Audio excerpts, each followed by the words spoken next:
माँ, मैं Mike Tyson को हराऊंगा। यह शब्द थे डेथ बेड पर पड़ी हुई अपनी माँ से, और यह शब्द कहे थे बस्टर डगलस ने। बस्टर डगलस ने अपनी माँ से वादा किया था कि मैं एक दिन माइक टायसन को हराऊंगा, लेकिन कैसे हराऊंगा यह तो शायद ही डगलस को भी नहीं पता था। माइक टायसन उस समय के धुरंधर रेसलर थे, उनसे अच्छे लोगों की फटती थी। उसकी माँ सभी लोगों से, उसके रिश्तेदारों से कहने लगी जो उसे मिलने आते थे कि मेरा बेटा माइक टायसन को हराएगा। उसके रिश्तेदार हंसने लगते थे और वहाँ से चले जाते थे। बस्टर डगलर तो यही चाहते थे कि कम से कम मेरी माँ वह मैच आकर देख ले। उन्हें पता था कि मैं यह मैच हारूंगा, लेकिन खाली वह चाहते थे कि मेरी माँ वह मैच आकर देख ले। मैच से 2 दिन पहले डगलर की माँ की मौत हो जाती है। जाते जाते उसकी माँ एक पड़ोसी से कहकर जाती है कि मैं तो जा रही हूँ, लेकिन तुम मेरे बेटे का वह मैच देखने जरूर जाना जिसमें वह माइक टायसन को हराएगा। यह शब्द जो है ना, बस्टर डगलस को झकझोर देते हैं।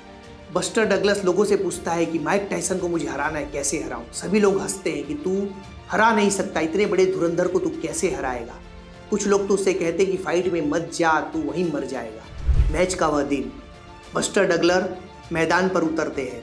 8वें राउंड में माइक टायसन एक ऐसा पंच मारते हैं जिससे बस्टर डगलस वहीं पर नीचे गिर जाते हैं। और उस जमाने में नीचे गिरना और माइक टायसन का पंच खाना मतलब वहीं पर आपकी सांसें खत्म।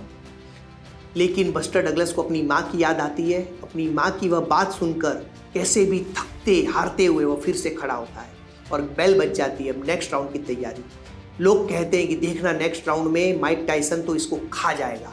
नेक्स्ट राउंड की शुरुआत होती है। माइक टायसन बस्टर डगलस को खाने के लिए तैयार रहते हैं और बस्टर डगलस एक आग लेते हुए एक पंच जो है वो माइक टायसन के मुंह में मारते हैं। फिर दूसरा, तीसरा, चौथा, 5वां और माइक टायसन धराशायी।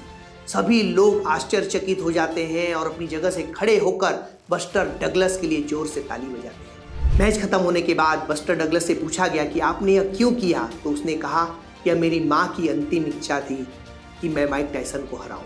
मैं सोच के आया था कि या तो मैं आज जीतूंगा और या तो मैं आज मर जाऊंगा, लेकिन मैं जीता। तो दोस्तों, बस्टर डगलस ने ठान लिया था, अगर आपने कुछ भी करने का, अपनी मंजिल में अपने लक्ष्य को प्राप्त करने का ठान लिया है तो यह स्टोरी जरूर, जब आप अपने लक्ष्य को प्राप्त करने जाते उसके पहले सुनना।